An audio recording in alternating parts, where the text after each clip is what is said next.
Hello everyone, teaching बियालची में हम सभी का स्वागत करते हैं।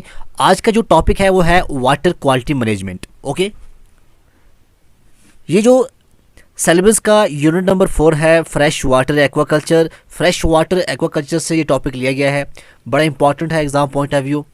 तो इसमें हमें देखना है वाटर क्वालिटी मैनेजमेंट के अंदर देखना है कि वाटर क्वालिटी के बारे में पढ़ना है, वाटर मैनेजमेंट प्रैक्टिसेस के बारे में, वाटर पोल्यूशन के बारे में, पीएच वाटर की alkalinity, hardness, salinity, temperature, aerations, turbidity.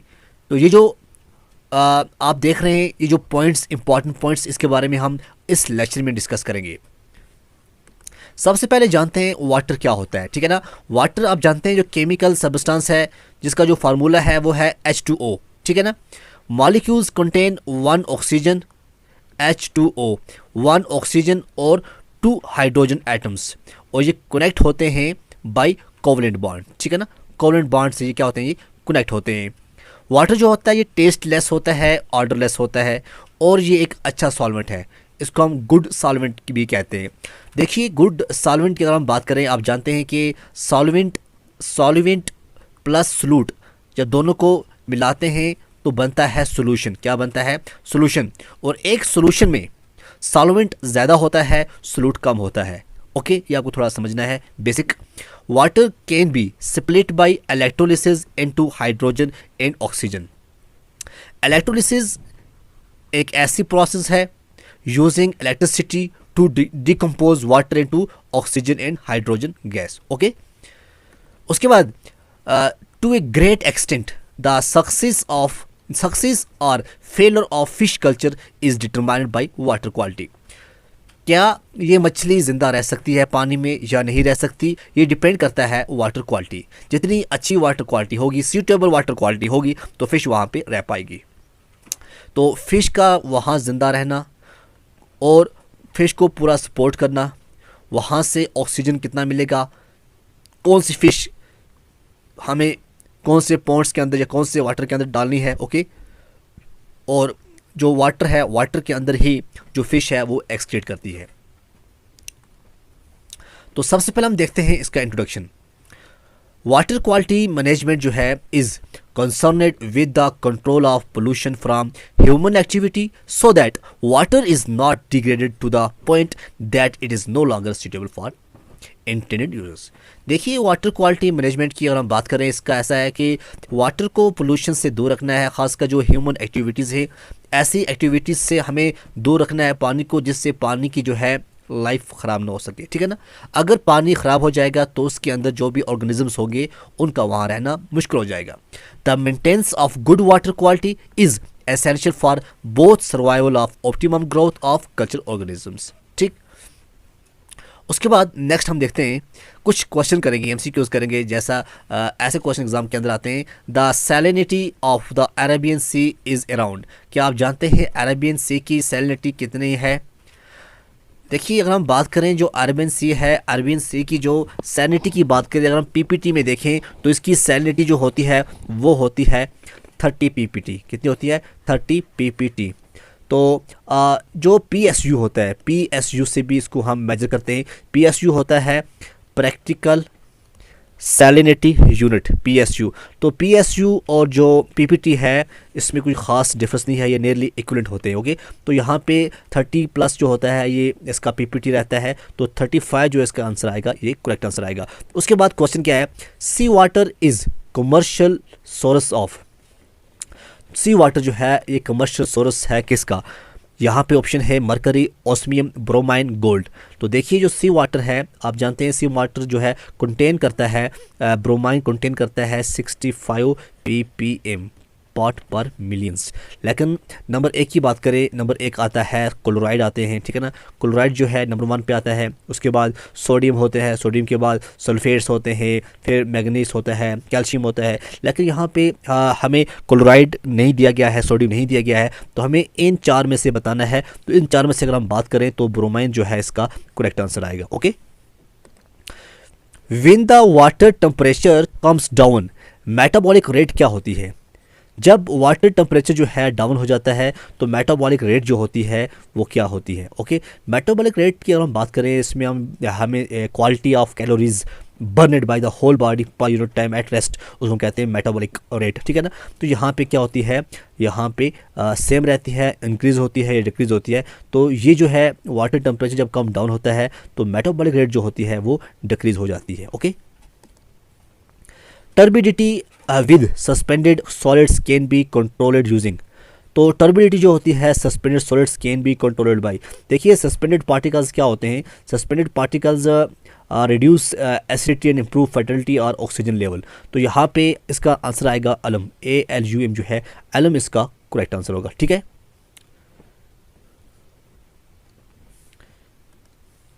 Liming material used during initial pond preparation is. तो liming material used during initial pond preparation is, देखिए थ्री बेसिक केमिकल्स जो हैं कॉमनली यूज़ होते हैं लाइमिंग के लिए पॉन्ड्स के अंदर। उसमें अगर हम बात करें उसमें आता है कैल्शियम कार्बोनेट आता है, कैल्शियम हाइड्रो ऑक्साइड आता है, कैल्शियम ऑक्साइड आता है जिसको हम क्विक लाइम भी कहते हैं, ठीक है ना। तो यहाँ पे आएगा क्विक लाइम, ठीक है, क्विक लाइम जो है इसका करेक्ट आंसर होगा।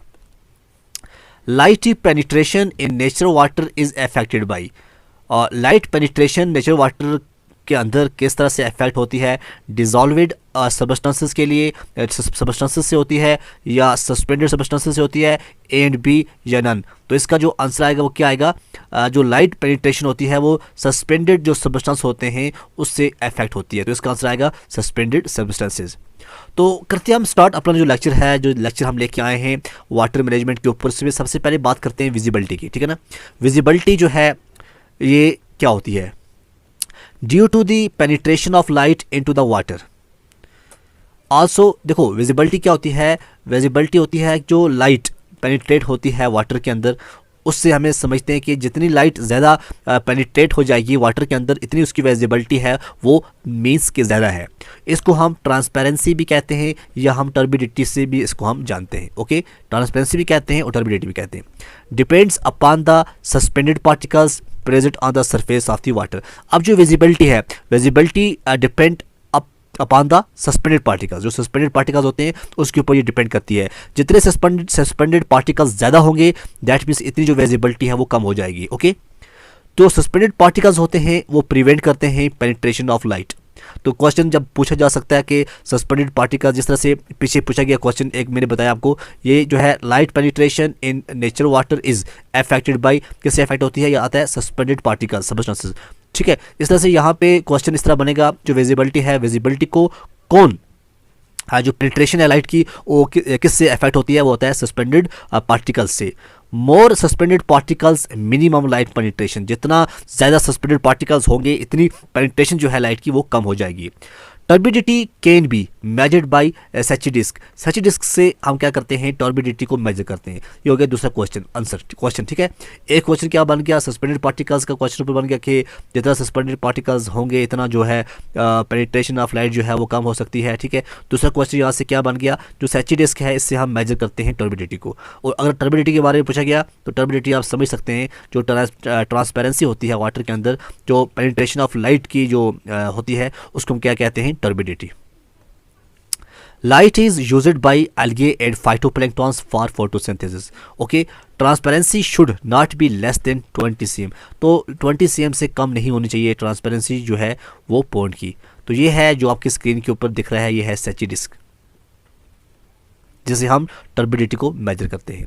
उसके बाद है temperature is the intensity aspect of heat. Okay, surface water temperature always high and the bottom temperature is low. Question पूछा जा सकता है कि जो बॉटम का टेम्परेचर है क्या वो लो होता है या हाई होता है, सरफेस वाटर की टेम्परेचर क्या ये हाई होता है या लो होता है। तो यहाँ पे इसका आंसर मिल सकता है, जो सरफेस वाटर टेम्परेचर होता है वो हमेशा हाई रहता है और जो टेम्परेचर बॉटम का होता है वो हमेशा लो होता है। In ponds the water has 3 layers. Ponds की बात करें, वाटर की 3 लेयरें होती है डिपेंडिंग अपॉन द टेम्परेचर।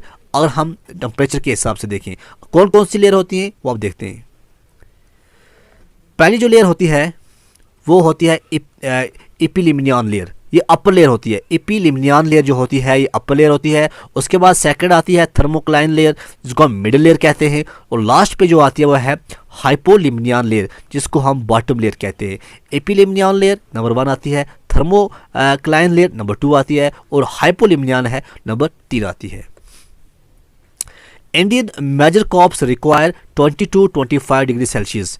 अब टेम्परेचर की अगर हम बात करें, मेजर कॉप्स का क्वेश्चन पूछ सकते हैं कि कितने टेम्परेचर में मेजर कॉप्स को चाहिए, वो होता है 20 to 25 डिग्री सेल्सियस। कमेंट के अंदर मुझे बताइए कि ट्राउट फिश को टेम्परेचर कितना ज़रूरत होता है, ठीक है, क्योंकि वो कोल्ड वाटर फिश है, या फिर शाइज़ोथोरैक्स को कितना टेम्परेचर ज़रूरत होता है। Okay, temperature increase oxygen content decrease.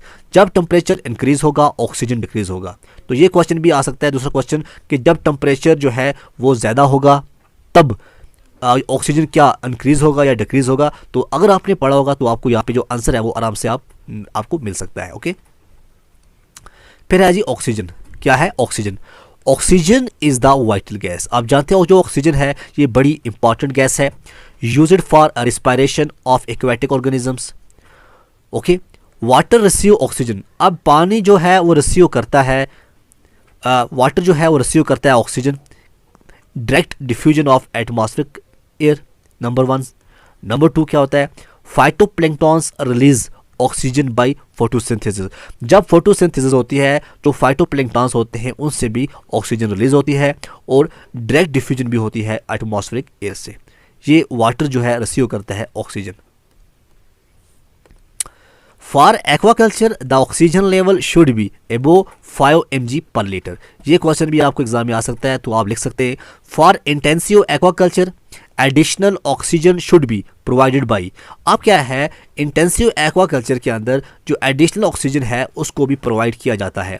हालांकि जो एक्सटेंसिव है वहाँ पे बाई नेचर जो है वो आपको मिल सकता है, बट अगर आप किसी कॉन्फाइनेड एरिया के अंदर इंटेंसिव एक्वाकल्चर करते हैं वहाँ पे इरेटर्स के द्वारा या फिर recirculation of water by the inflow of fresh water, ठीक है ना, ये दो चीज़ें हैं जिसकी वजह से आप जो ऑक्सीजन है उसको एडिशनल ऑक्सीजन प्रोवाइड कर सकते हैं एक पॉइंट के अंदर या किसी भी इंटेंसिव जो एक्वाकल्चर आप करते हैं उसके अंदर।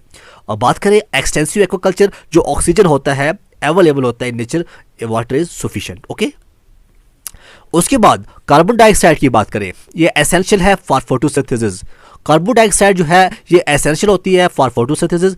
अब इसके कितने वेज है? पहला वेज क्या है, water gains carbon dioxide by किसके द्वारा? Direct diffusion of atmospheric air. Number 2, aquatic animals and plants release carbon dioxide by respiration. Okay, carbon dioxide in the water is consumed in the following veg. कौन से following veg हैं? Number 1 photosynthesis, okay, और number 2 क्या है? By the lime depositing bacteria. Amount of carbon dioxide in pond water should be less than 5 ml पर litre. ये आपको याद रखना है। अब बात करेंगे हम सैलिनिटी की। सैलिनिटी की बात करें तो सैलिनिटी क्या होता है? Salt content of water. For the aquaculture of Indian major crops, the salinity should be less than 0.02 ppt। ठीक है, ये क्वेश्चन आपका एक हो गया। pH is the hydrogen ion concentration. जब pH 7 होगी वाटर तो न्यूट्रल होगा, जब लेस देन 7 होगी pH तो क्या होगा? ये एसिडिक होगा। When more than 7 water is alkaline. Okay, देखिए थोड़ा जानते हैं मेजर pH के बारे में। The Indian major crops need water with pH 7 to 8। It is the alkaline pH। जब pH वाटर की एसिडिक होगी the pH is corrected by liming. अगर एसिडिक है तो लाइमिंग से क्या होता है, जो एसिड है उसको करेक्ट किया जाता है। When the pH of the water is alkaline, the pH is corrected by adding alum। ठीक है, अगर एल्कलीन है, वाटर एल्कलीन है तो उसके अंदर क्या ऐड किया जाता है? अलम ऐड किया जाता है। अगर एसिडिक है तो लाइमिंग को ऐड किया जाता है। ये क्वेश्चन भी आपका हो गया, एक क्वेश्चन और हो गया, 2 क्वेश्चन यहाँ पे आ गए, तीसरा क्वेश्चन ये आ गया। ओके, तो अगर ऐसे लेक्चर आप देखते रहेंगे आपको क्वेश्चन से क्वेश्चन निकलते रहेंगे और आपका एग्जाम के अंदर अच्छा प्रदर्शन रहेगा अगर आप इसी तरह से तैयारी करते रहेंगे। फिर है BOD। BOD का मतलब होता है बायोलॉजिकल ऑक्सीजन डिमांड। ठीक है, it is the amount of oxygen required by the micro organisms living in water. के जो पानी के अंदर ऑर्गेनिजम्स रहते हैं उनको ऑक्सीजन की कितनी रिक्वायरमेंट रहती है उसको हम कहते हैं BOD। BOD is higher in sewage water and lesser in drinking water. अगर क्वेश्चन पूछा गया कि आप बताइए कि BOD सीवेज के अंदर वाटर के अंदर ज़्यादा होता है या ड्रिंकिंग वाटर के अंदर, तो आप अगर आपने ये लेक्चर देखा हुआ होगा तो आप वहाँ आराम से लिख सकते हैं कि सीवेज वाटर के अंदर जो BOD होता है वो हायर होता है। Increased BOD lower the oxygen content of the water, causing suffocation and death of fishes। अगर BOD जो है बायोलॉजिकल ऑक्सीजन लोअर है तो ऑक्सीजन कंटेंट होगा वाटर का, वो क्या काज करेगा, सफोकेशन काज करेगा, ठीक है, तो उससे डेथ भी हो सकती है फिश की। Sewage enriches the water with nutrients. आप जानते हैं जो सीवेज होता है उसके अंदर बहुत ज़्यादा न्यूट्रिएंट्स पाए जाते हैं। This causes rapid growth of plankton and algae. तो आप जानते हैं, आपको मैंने एक लेक्चर लेके आया था अल्गल ब्लूम्स। अगर आपने अल्गल ब्लूम्स पढ़ा होगा, देखा होगा, तो आई थिंक आपको ये समझ आ जाएगा कि जितनी न्यूट्रिएंट्स ज़्यादा हो जाएंगे, हद से पार हो जाएंगे, तो अल्गल ब्लूम्स वहाँ पे हो जाएंगे। तो प्लैंक्टन्स की ग्रोथ और अल्गे की ग्रोथ वहाँ पे हो सकती है। The decay and decomposition of algae consume more oxygen from water. Okay, उसके बाद है प्लैंक्टन। क्या है plankton? When the water contains large amount of phytoplanktons the water turns green. अगर प्लैंक्टन ज़्यादा होंगे वाटर के अंदर तो वाटर आपको कैसा लगेगा, ग्रीन लगेगा। This is due to the plankton blooms. Okay, plankton blooms is not suitable for aquaculture. एक से ऑक्सीजन की जो है वो डिप्लीट होता है, ठीक है, ऑक्सीजन डिप्लीट होगा तो क्या होगा, उसके बाद जो विजिबिलिटी है, विजिबिलिटी भी कम हो जाती है, ठीक है, सफोकेशन हो जाती है, तो इससे फिश को डेथ होने का ख़तरा रहता है। उसके बाद है नाइट्रोजन। नाइट्रोजन एक अच्छा न्यूट्रिएंट है, ये इंक्रीज़ करता है फर्टिलिटी ऑफ वाटर की, ठीक है, ये क्वेश्चन आ सकता है, ये क्वेश्चन बन सकता है। दूसरा क्वेश्चन ये बन सकता है, तीसरा है water gets nitrogen by nitrification. तीसरा क्वेश्चन ये बन सकता है नाइट्रिफिकेशन में be due to electrochemical reactions और बायोलॉजिकल फिनोमिना। तो अगर पूछा जाए कि नाइट्रिफिकेशन किससे होता है, ड्यू टू, तो एक क्वेश्चन यहाँ से भी बन सकता है nitrogen content should be 4 ppm। तो ये क्वेश्चन भी बन सकता है। तो एक लेक्चर से कितने क्वेश्चन आपको मैंने बता दिए कि जो एग्जाम पॉइंट ऑफ व्यू बड़े इंपॉर्टेंट है। उसके बाद है पोटेशियम। आप जानते हैं जो पोटेशियम है ये भी एक न्यूट्रिएंट है, ये इंक्रीज करता है fertility of water. Water needs 1 ppm of potassium for aquaculture. ये क्वेश्चन भी आपको एग्जाम के अंदर पूछा जा सकता है। फिर है जी फास्फोरस। फास्फोरस क्या है? फास्फोरस जो है अनदर न्यूट्रिएंट, ये भी एक न्यूट्रिएंट है। It released from dead organisms. ये क्वेश्चन आ सकता है कि जो फास्फोरस होता है ये कहाँ से रिलीज होता है, तो ये आपका क्वेश्चन बन गया एग्जाम पॉइंट ऑफ व्यू, बड़ा इंपॉर्टेंट टॉपिक है ये। Water needs 1 ppm। कितना फास्फोरस की वाटर को जरूरत होती है? वो होती है 1 ppm। ओके, तो जितना आप इजी समझोगे इस लेक्चर को, इतना इजी तो है नहीं, आई थिंक ये बड़ा इंपॉर्टेंट है। उसके बाद है assessment of water quality. The water quality for aquaculture is assessed by the following methods. कौन से फॉलोइंग मेथड्स हैं? एक है डिस्कलोरेशन ऑफ वाटर, दूसरा है मास मोर्टेलिटी, ठीक है। उसमें हम देखेंगे सबसे पहले हम डिस्कलोरेशन of water. Discoloration may be due to clay brought in by surface runoff or due to phytoplanktons blooms। Discoloration किससे होता है? Due to clay. Okay, clay soil जो होती है उसका रन ऑफ होना सरफेस के ऊपर, या फिर फाइटोप्लैंक्टन्स ब्लूम्स से जो है वाटर का डिस्कलर हो जाता है। दिस काजेज टर्बिडिटी, और ये क्या काज करता है? टर्बिडिटी को बड़ी प्रॉब्लम करता है। Hence light penetration decrease leading to low visibility. जब ज़्यादा डिस्कलोरेशन हो जाएगा तो यू नो कि जो पेनिट्रेशन होगा लाइट का वो डिक्रीज हो जाएगा, जिससे विजिबिलिटी है वो बड़ी कम हो जाएगी। The turbidity is measured by सैची डिस्क और टर्बिडोमीटर। तो टर्बिडिटी किससे मेजर की जाती है? सैची डिस्क या फिर टर्बिडोमीटर। तो ये आपको यहाँ से 2-3 क्वेश्चन आपको निकल सकते हैं इजिली। ओके,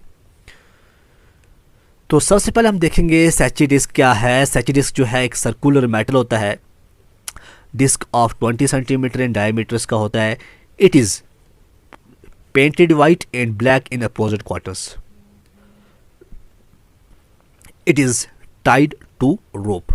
ओके, उसके बाद है टर्बिडोमीटर क्या होता है? यूज होता है to measure the transparency of water, consist of a tripod, a graduated cylinder and a candle. The cylinder is placed on the tripod. उसके बाद क्या होता है? Candle is placed under the cylinder, placed in darkness. The flame of the candle is viewed from the top through the water sample. Water is added continuously until the flame is not visible। उसके बाद आता है मास mortality. मास mortality क्या है? Large scale mortality of fish and feed organisms is an indication of pollution. Okay, it may be due to, किसकी वजह से होती है? डिप्लीशन ऑफ ऑक्सीजन, नंबर 1, ये क्वेश्चन आपको एग्जाम के अंदर आ सकता है। Increase in salinity, number 2, decrease in pH, number 3, toxins, number 4। अगर आपके वहाँ ये 4 ऑप्शन दिए गए होंगे तो आपको नीचे अगर आल होगा तो आल इसका जो है आंसर आएगा। तो ये आपको याद रखना है कि इसकी इंडिकेशंस क्या हैं, ठीक है ना, ड्यू टू किसकी वजह से जो है ये मास मोर्टेलिटी हो सकती है। तो यहाँ ऑप्शन आपको ऑप्शन में दिया गया है। The oxygen content of fish pond is analyzed by Winkler's method. It is done by the titration method in the lab. Okay. The salinity is estimated by silver nitrate titration method. अब देखो यहाँ पे salinity किससे हम estimate करते हैं, ये question आपको एग्जाम के अंदर पूछा जा सकता है। ऑक्सीजन जो है, फिर pH of the water is analyzed with the help of a pH meter. Okay. The toxicity of the water is estimated by mean tolerance limit method. तो ये हैं कुछ जो इम्पॉर्टेंट पॉइंट थे जो आज मैंने डिस्कस किया। आई होप आपको ये लेक्चर पसंद आया होगा। इस तरह से हम आपके लिए लेक्चर लेते आएंगे, क्योंकि पहले ऐसा था कि जब सिलेबस इसका आउट हुआ था तो उसी के दौरान कुछ टाइम के बाद इसकी डेट निकाली गई। तो उस डेट को देख के हमने कहा कि अगर हम पॉइंट टू पॉइंट इसका हम पढ़ेंगे तो इसमें टाइम बहुत लग जाएगा। लेकिन उसके बाद 2-3 बार जो है एग्ज़ाम पोस्टपोन हुआ, तो अब आई होप कि अभी 2-3 महीने लग जाएंगे। अभी कोई डेट इसकी आउट नहीं हुई है, कोई ऑफिशियल डेट आउट नहीं हुई है। तो इसीलिए हम कोशिश करेंगे आपके लिए जो भी लेक्चर्स जो इसी तरह से जो इंपॉर्टेंट बनते हैं एग्ज़ाम पॉइंट ऑफ व्यू, किस तरह से क्वेश्चन पूछे जा सकते हैं एग्ज़ाम के अंदर, वो भी हम लेके आएंगे, ताकि आपको जो एग्ज़ाम है एग्ज़ाम की फुल तैयारी हो। मेरा ये मानना है कि जितनी भी सीट्स हैं, चाहे वो 43 सीट्स हैं या 43 सीट टोटल हैं, तो जो भी बंदे इन लेक्चर्स को देखें, उन्हीं बच्चों का जो है एग्ज़ाम के अंदर 100% जो है उनको जॉब उनको मिलनी चाहिए, क्योंकि वो बहुत टाइम अपना यहाँ पे दे रहे हैं। हालांकि मैंने पहले भी कहा है कि आपको सिर्फ कुछ नहीं 20 मिनट या आपको आधा घंटा देना है, सिर्फ आधा घंटा अगर आपको निकालोगे टीचिंग बायोलॉजी के लिए, तो आई होप कि आपको जो लेक्चर आपको मिलेंगे उसमें नॉलेज होगी, उसमें आपको बहुत कुछ सीखने को मिलेगा। तो आप देखते रहिए टीचिंग बायोलॉजी। तब तक के लिए खुदा हाफिज़।